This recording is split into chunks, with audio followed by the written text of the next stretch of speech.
Okay, boys and girls, we're going to paint our pet portraits in a minute. I'd like to talk about our paints first, but remember, you should already have your picture drawn and outlined in Sharpie marker so those parts pop out.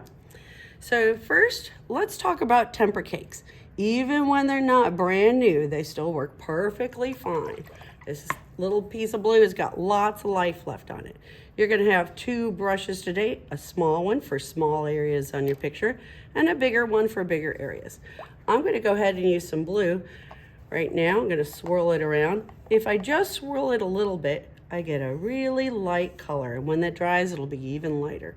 But if I take my time and I really swirl, swirl and swirl and swirl, I get lots more pigment or the color that creates the paint, and that will make my color much darker. I'm sure you can see that on the video now.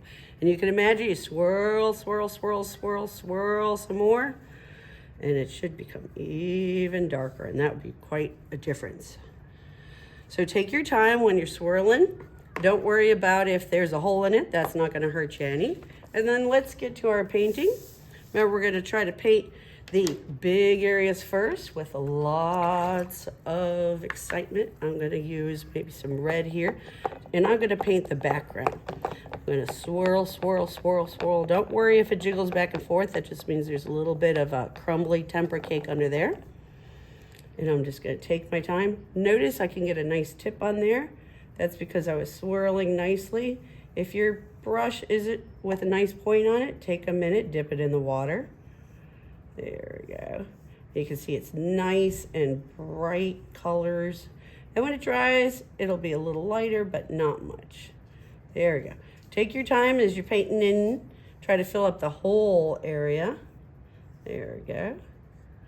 And when you get to an area that might be too small, you can put your other brush over here for a minute.